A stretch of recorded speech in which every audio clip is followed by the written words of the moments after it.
Olá! No dia 22 de setembro, o governo anunciou uma medida provisória que causou um rebuliço no meio educacional, a reforma do ensino médio. Basicamente, a grade curricular e o tempo de permanência do aluno na escola vão sofrer alterações. Mas de que forma isso vai mexer na vida do estudante e do professor? É o que a gente vai discutir agora no programa Opinião.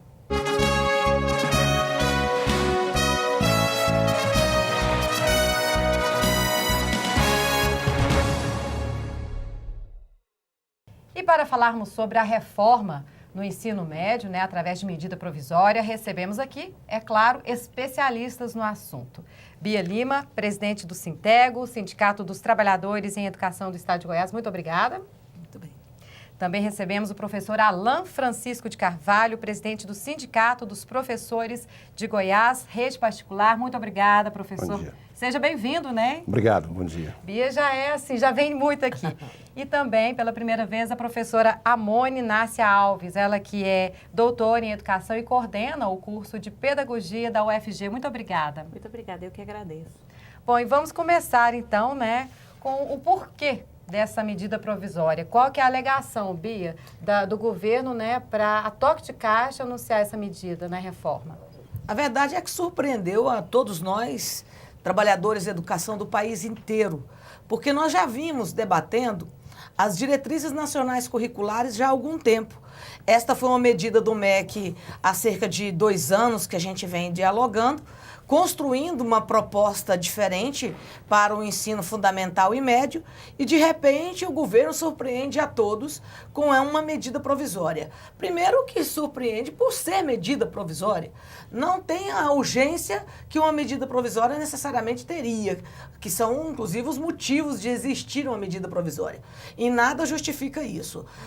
Construir uma proposta de ensino médio, passando por cima de todas as propostas apresentadas, construídas, e ainda não ouvindo os trabalhadores de educação que ministram as aulas, que faz o ensino médio neste país, as entidades, as universidades, todos, enfim, que se preocupam com a educação pública no país, também a privada, mas especialmente a pública. E como esta medida provisória, ela prejudica sobremaneira a visão de educação que todos nós temos, da necessidade de que o ensino médio possa representar não apenas uma formação que lhe capacite a chegar na universidade, mas também uma perspectiva para o mundo do trabalho.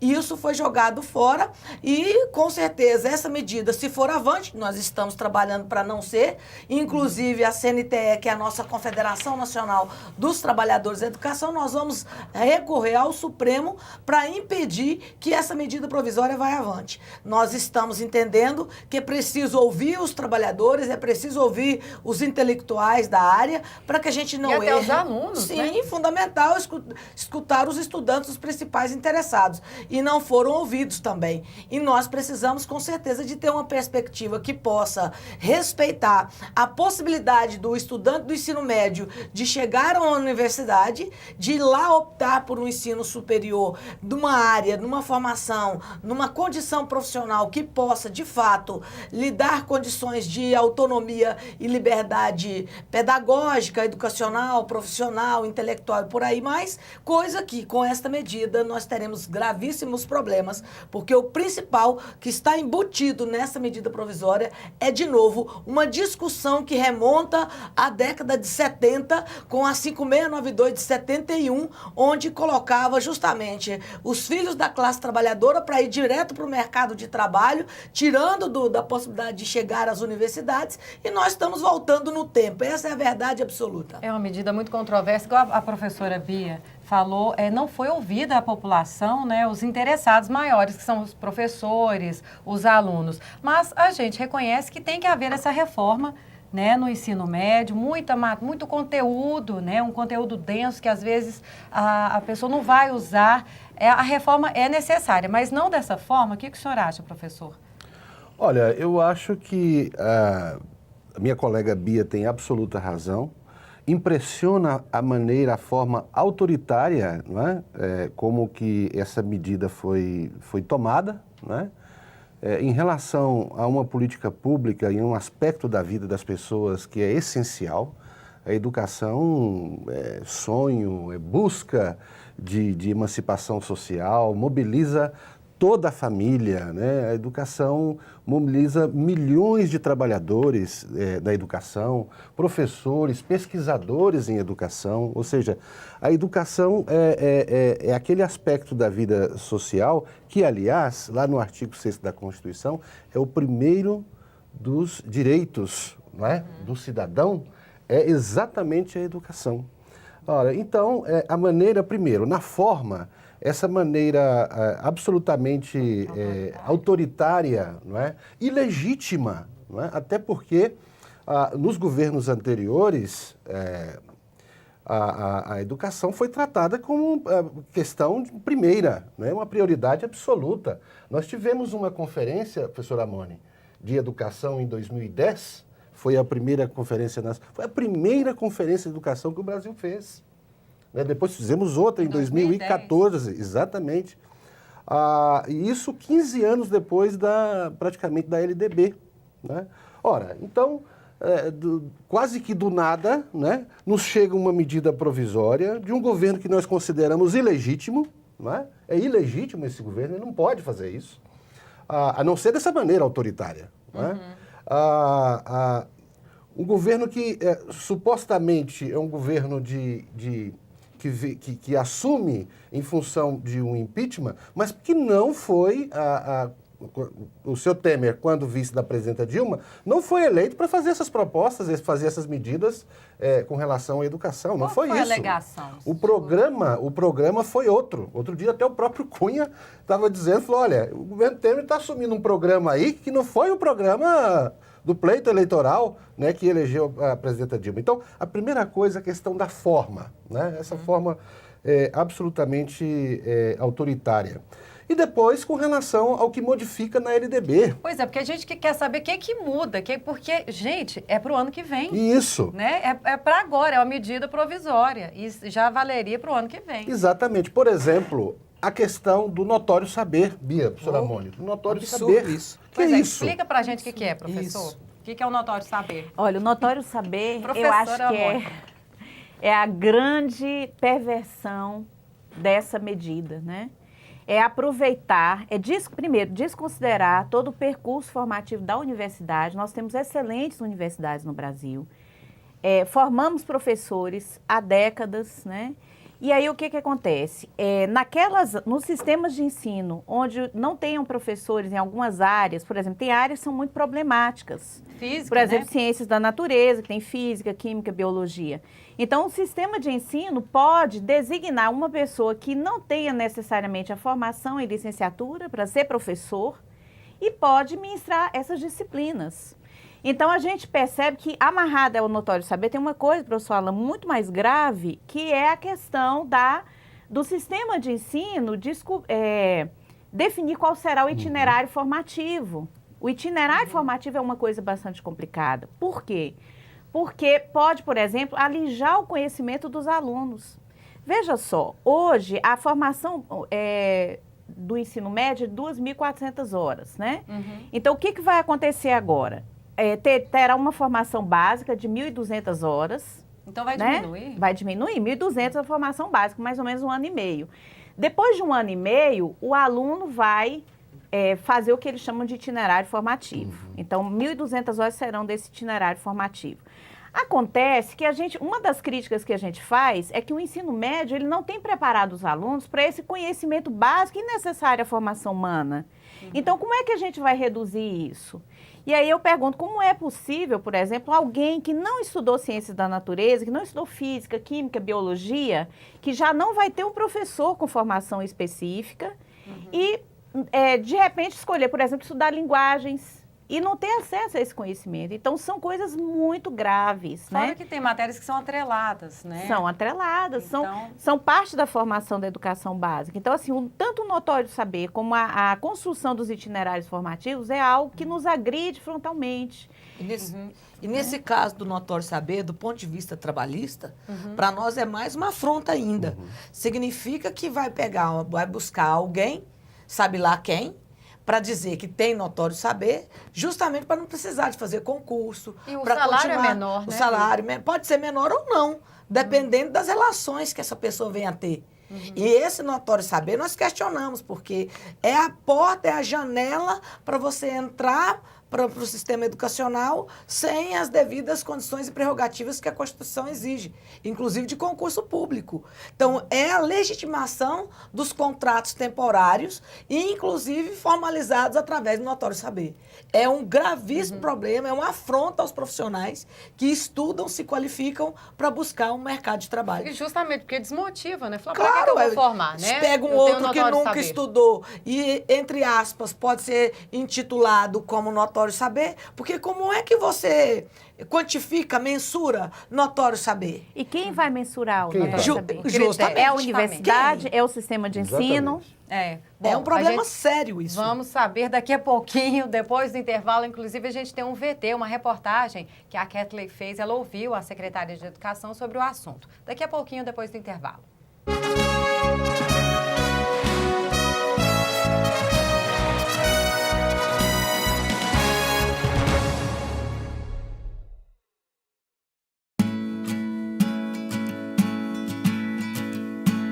Ao acessar o sistema do STJ para o peticionamento eletrônico, deu para verificar desde o início que era um sistema seguro, eficaz e muito rápido. Tanto que do protocolo até a decisão do ministro não demorou mais do que 4 ou 5 dias. Os softwares estão todos disponíveis na própria página do tribunal, são softwares que não são pagos. Então, baixando os programas e a adoção do certificado digital, podemos fazer a petição com muita brevidade e economia.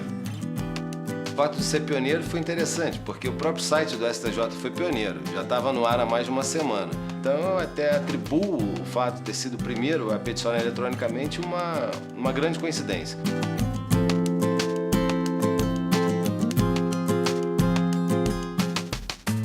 Virtualização de processos, porque ter acesso fácil e rápido à justiça é um direito seu.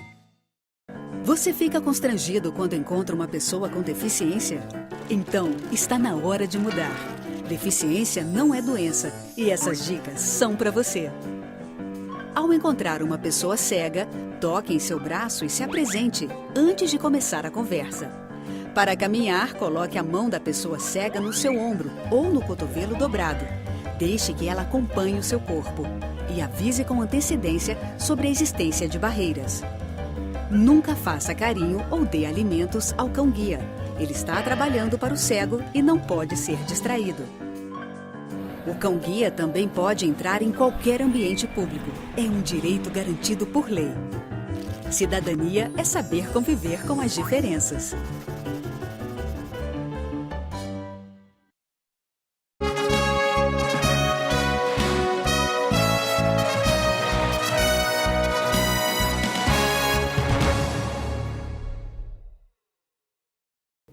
O programa Opinião volta com o tema Reforma do Ensino Médio, através de uma medida provisória anunciada e meio que imposta aí pelo governo em setembro desse ano. E nós estamos aqui recebendo especialistas no assunto, né? A Bia Lima, que é a presidente do Sintego, o professor Alain, que é o presidente do Sindicato dos Professores da Rede Particular, né, do Ensino, e a professora Amone, doutora em educação, sobre as mudanças, né? Eles todos concordaram aqui que o notório saber, que é aquele que não exige a formação, né, do professor, é um dos quesitos questionáveis. E eu estava falando com ele sobre a questão do aluno muito novo, né, 13, 14 anos, quando ele entra no ensino médio, ele já tem que meio que escolher a profissão. É muito novo, né? Já para você escolher, olha, eu quero essas matérias, porque pelo que eu entendi aqui, professora Amônia, talvez eu esteja errada, a metade da grade vai poder ser escolhida pelo aluno, não é? Isso. Agora, é importante ressaltar que essa escolha não é bem uma escolha, né? Como é que Porque tem seria? a questão, os sistemas de ensino vão definir, por exemplo, quais são os itinerários formativos a serem adotados. Então, eu preocupo muito com esse termo escolha do aluno. Vamos Porque, supor, por exemplo, humanas, área de humanas. Aí eu ele- penso que pela precariedade que as escolas já apresentam, a área de humanas e linguagens vão ser as áreas que as escolas ofertarão. Por quê? Porque essas áreas, a gente tem uma tradição em formação de professores mais intensa. A gente tem mais professores formados nessas áreas. Me preocupa muito a área de ciências da natureza, de matemática, que é onde nós temos menos professores com formação. Sim. Então, há os sistemas de ensino que escolherão, por exemplo, os itinerários formativos das escolas. Ah, então não vai ficar muito assim Não é bem flexível, livre, não. Não é livre? O senhor foi atrás disso, professor Alan, para ver? Por exemplo, eu não quero fazer física, eu vou fazer jornalismo e eu não quero fazer física. Essa opção vai ficar para mim a partir do primeiro ano ou não? Olha, Luciana, eu acho que o MEC jogou irresponsavelmente isso para os sistemas de ensino. Vocês vão ter que se virar. Porque, o que se pode ofertar? Essa é a primeira questão. Né? Não está claro, Hoje, por exemplo, professora Bia, professores de física, por exemplo, na rede estadual, como Não existe. Não existe professores de física. E, normalmente, é uma área que é coberta, muitas das vezes, por um professor com outra formação. Vai virar notório saber. Vai virar o notório saber. Professor de arte, não há. Professor de sociologia, filosofia, tampouco há. Então, quer dizer, 20 anos depois da LDB, né, os sistemas não conseguiram, por razões diversas, né, Bia? Professora Amoni, inclusive por razões políticas, né, não conseguiram implementar aquilo que a LDB preconiza. Né? E, no entanto, diante dessa falência do sistema de ensino, se propõe alterações em aspectos essenciais e fundamentais da LDB. Eu acho que o MEC jogou isso para os sistemas de ensino, e os sistemas de ensino, hoje, professora Amoni, na minha opinião, não tem a menor condição de assumir essa situação. Vocês vão ter que descascar o abacaxi, né? Os professores. Um dos problemas maiores que nós vamos ter, Luciana, é porque nós vamos voltar àquela ideia de que escola boa vai ser a escola privada. E a escola fraca, que é esse o termo que a população usa, seria a escola pública. Por quê? Porque lá na escola privada, ela continuará sendo conteudista, justamente para que os seus alunos possam buscar os melhores cursos das melhores universidades. E lá na escola pública, a gente barateia o conhecimento, flexibiliza tudo, dá a dita opção de escolha, que de escolha, como diz a professora Amônia, não é nada, é uma falácia. Primeiro que eu entendo, como professora, inclusive do ensino médio, que nesse caso, os nossos alunos, do ponto de vista intelectual, não têm a possibilidade desta escolha. Por quê? Porque você acha muito novo? Primeiro que eles são novos. Segundo, porque, na verdade, o sistema já automaticamente o empurra para o mercado de trabalho o mais rápido possível. Até para que ele vá para o mercado de trabalho... Isso na rede pública, né, Bia? Na rede Vamos deixar pública, claro. Na rede porque pública. Porque o do particular não vai trabalhar Não vai. assim. Ele vai procurar uma universidade, os melhores cursos das melhores universidades. E nós vamos, de novo, segregar a população. Nossos alunos das classes trabalhadoras, humildes, vão direto para o mercado de trabalho, porque é isso que este governo pretende para... diminuir a pressão por mais vaga nas universidades, aí nós empurramos esses alunos direto para o campo de trabalho, sem a devida preparação, sem o conhecimento necessário, inclusive o conhecimento crítico que poderia advir com os cursos de filosofia, sociologia, história. Por que essas pessoas não podem conhecer a sua história, conhecer o mundo, ser capaz de ler este mundo em diferentes visões? Porque ao tirar sociologia e filosofia, nós já estamos excluindo e dando apenas a condição para que ele venha compreender minimamente um português ou matemática para ser capaz de ir direto para o mercado de trabalho. E a educação física também? Eu estou assim, consternada, porque eu sou um absurdo. E quantos não têm direito todo mundo dinheiro para pagar a academia? Pois é, todo mundo precisando. O Brasil é engraçado. Gosta de enaltecer a educação norte-americana. A Bia falou uma coisa, todo mundo gordinho. Gosta de enaltecer a educação norte-americana, mas nessa hora é engraçado, porque lá na educação norte-americana, eles estimulam a prática esportiva, competitiva a ponto de que alunos que sobressaem em algum esporte já têm entrada direta para a universidade, já são estimulados para ir serem captados para aquele esporte e poder, inclusive, sobressair. Nós estamos terminando umas Olimpíadas aqui no Brasil e qual é a primeira ação deste governo? Acabar com a educação física. Olha o contrassenso, olha de que coisa absurda. Só Brasil, gente. Mas eu que amo esse Brasil, estou na bronca com este governo, porque como professora, como preocupada com a escola pública, eu sou contrária ao empobrecimento que vai acontecer com este projeto dessa medida provisória do governo golpista Michel Temer. Está subtraindo, né? Pessoal, vamos só chamar o VT. A gente tem um VT sobre a opinião da secretária de Educação, Raquel Teixeira, sobre esse assunto. Uma reportagem que a nossa colega Kathleen Dias fez. Vamos ver. Em discussão no Congresso Nacional, a medida provisória que trata da reforma do ensino médio prevê uma especialização dos alunos nos 3 anos de curso. O intuito é que eles possam optar por 5 diretrizes entre linguagens, matemática, ciências humanas e ciências da natureza, sendo as disciplinas de português, matemática e inglês obrigatórias durante todo o ensino médio. O que nós temos hoje não é o que os jovens têm direito de ter como preparação do mundo complexo. É claro que é uma mudança profunda, a maior e mais profunda reforma que já se fez na educação desde a Lei de Diretrizes e Bases da Educação, no final dos anos 90. Portanto, ela vai mexer com uma série de circunstâncias e, por isso, ela terá um tempo para ser aplicada. Nós estamos iniciando apenas o debate. A medida provisória tem 120 dias para ser discutida no Congresso. Uma vez promulgada, ela deve ter em torno de 3 a 5 anos de adaptação. Caso seja instalada, a medida também altera a carga horária, reajustando de 800 para 1.400 horas-aulas anuais.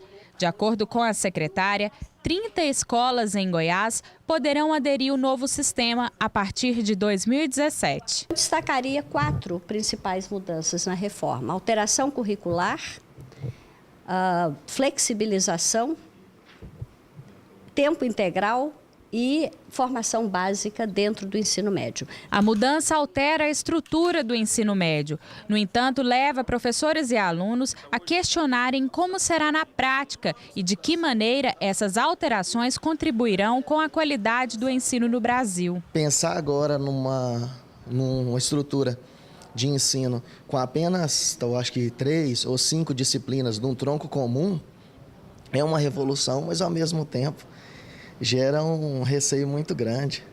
Como que isso vai acontecer? É muito difícil tomar qualquer decisão. Nós podemos ser tudo e nada ao mesmo tempo, então é muito difícil.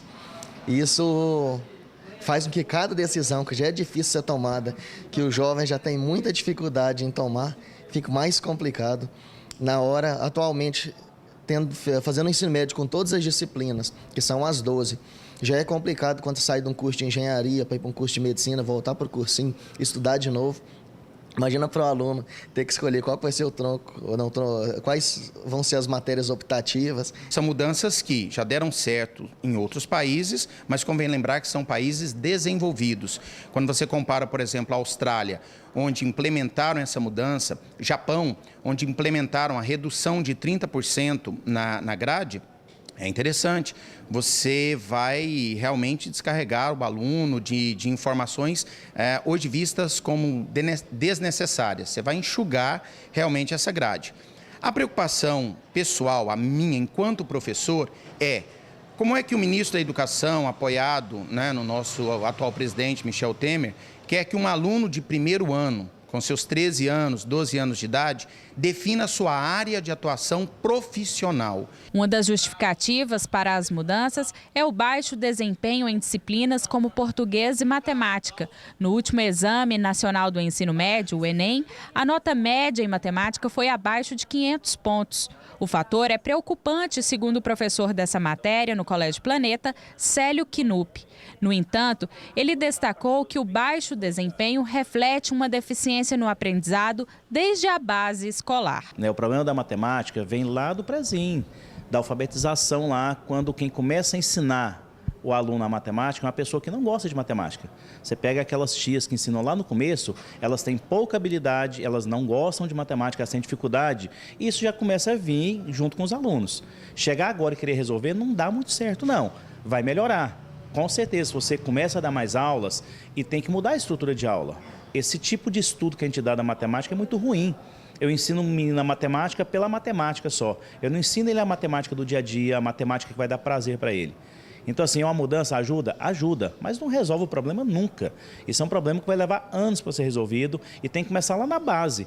Bom, tá aí, né, a opinião da secretária, tá aí um resumo, né, do que seria também essa reforma, mas o que eu percebo é que ninguém sabe bem ao certo o que vai acontecer, né? Eu acho que só na prática e tá para acontecer a qualquer momento. Uma das alegações do governo é que o ensino médio é a época de mais evasão escolar no Brasil.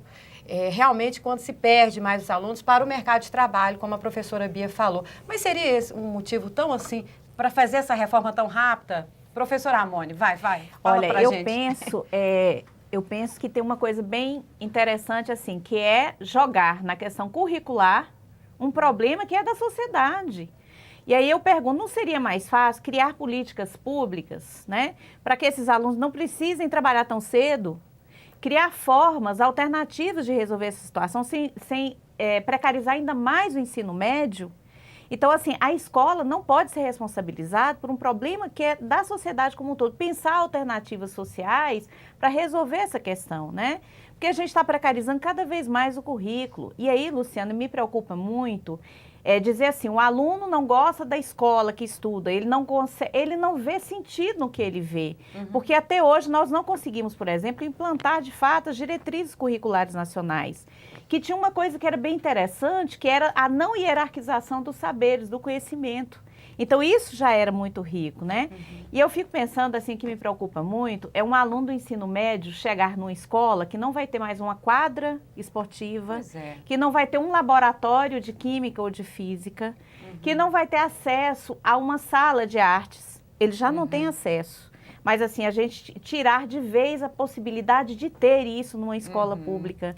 Então, é algo que me entristece absurdamente, né? Deixar então, assim, eu queria até dar um dado. Totalmente Posso, desmotivada, Luciana? Né? Triste, totalmente. Posso até dar um dado? Pode ser daqui a pouquinho, depois Pode do ser. intervalo? É em cima dessa questão, que é da questão da escola de tempo integral para o ensino médio. Pois é, um assunto que não falamos, que é uma das propostas é a escola de tempo integral no ensino médio. Daqui a pouquinho, depois do intervalo.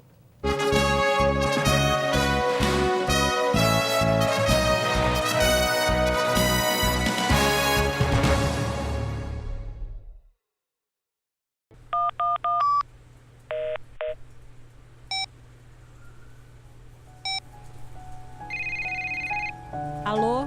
Plano de saúde não pode ser uma dor de cabeça para os segurados.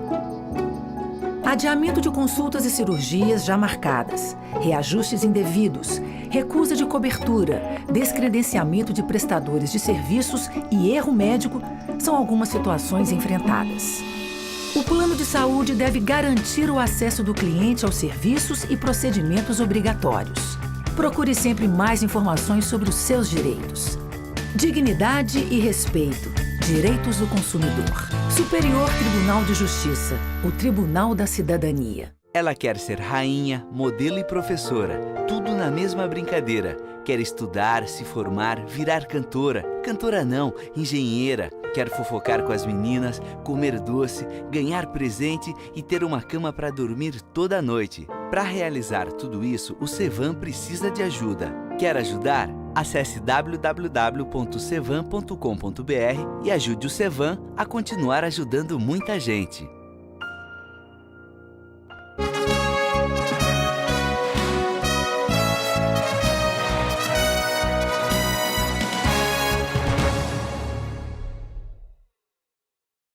O programa Opinião volta com o tema Reforma do Ensino Médio.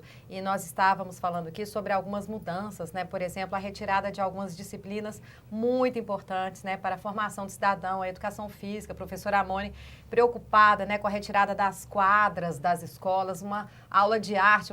Pelo menos minha filha ama, né? Fazer artes, fazer educação física, jogar queimada, né?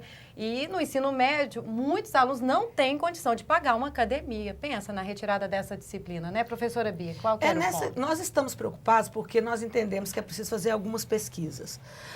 Nós defendemos a escola de tempo integral, mas é preciso discutir que tipo de escola de tempo integral. Inclusive, como você disse, professora, ter políticas públicas para garantir que esses alunos pudessem lá permanecer. Vou dar um dado. O Colégio Liceu, que é um colégio de referência histórica em Goiás, ele tinha, há pouco tempo atrás, mais de 3.000 estudantes. Depois que ele se tornou um colégio de tempo integral, hoje tem menos de 400 pessoas, 400 estudantes. Para onde que foram os outros milhares de estudantes? A Secretaria de Educação não sabe responder.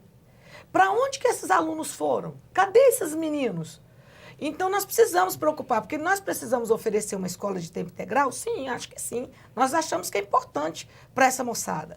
Porém, para aqueles que não têm condição de frequentar uma escola de tempo integral, justamente porque precisam trabalhar para ajudar no sustento da família, para onde que esses meninos foram? É por isso que tem a evasão no ensino médio. Então, antigamente existia o ensino noturno. Acabou o ensino noturno, que era onde, inclusive, eu estudei no ensino noturno, porque comecei a trabalhar muito jovem, com 14 anos de idade, mas por isso nós precisamos discutir que tipo de educação o ensino médio vai oferecer. Eu fiz o magistério... No caso, esse contraturno, né? Justamente, eu fiz o magistério de ensino médio, que nós tínhamos excelentes cursos, um ensino profissionalizante, mas preparava, inclusive, para a universidade. Hoje ele não existe mais. Com 1.200 horas não tem como justamente o aluno passar no Enem. É claro que eles falam que vão mudar o Enem, mas assim, a formação... Porque assim, a gente imagina que um aluno que estuda física, né? A gente entende que não é só a física que ele está estudando, ele está estudando uma outra linguagem também. Então, os conhecimentos, eles não são hierarquizados, tal qual essa reforma se propõe fazer. Eles têm uma relação, eles têm que ser integrados. Sim. Né? Eles Bom, têm que ser integrados. só assim, a gente ainda não citou aqui, mas foram apresentadas mais de 500 emendas a essa medida provisória. 567 emendas, né? Então, assim, são muitas emendas para uma medida provisória, acho que ela vai ficar desfacelada e... na minha opinião, está sendo difícil ela ser aprovada, porque precisa da aprovação dos deputados e dos senadores, né? Essa questão política, como o senhor analisa, professor Alain? Mas eu queria antes, Luciana, se me permite, só fazer uma fala bem rápida sobre disso que estava se tratando agora há pouco. Bia, a evasão vai aumentar porque, por exemplo, o ensino noturno médio, a tendência é acabar. Pelo que está aqui, dúvida. Não tem ele não vai existir do liceu mais. Acabou, né? Do liceu acabou. Ele não vai existir mais. Por quê? Não se vai ofertar. Porque como é que vai ser o ensino médio integral no turno noturno, por exemplo? Ah, sim. Não tem como existir, Não tem né? como.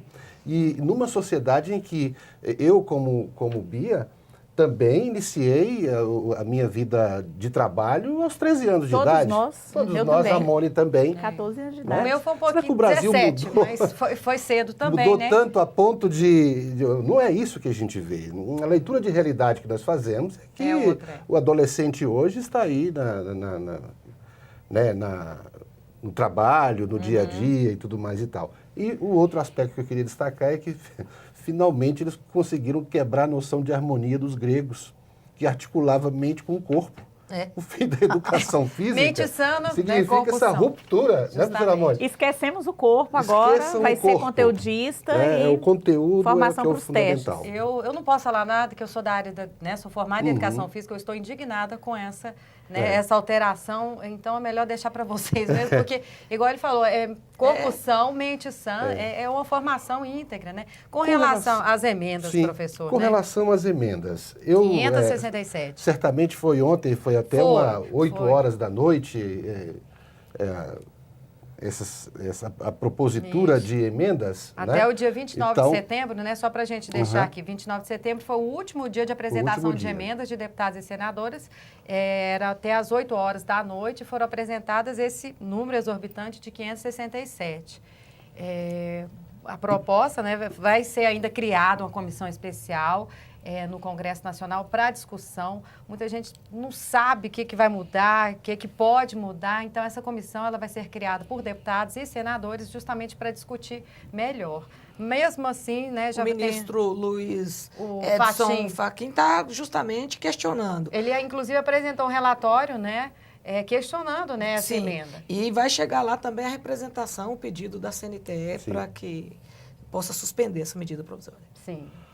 Porque em 120 dias, se ela não for votada, ela perde a validade. Né? Então, tem essa questão do prazo também, né? Exatamente. A CONTE, a nossa confederação, a confederação a qual nós nos filiamos e atuamos, tem essa posição de rejeição integral a essa medida provisória.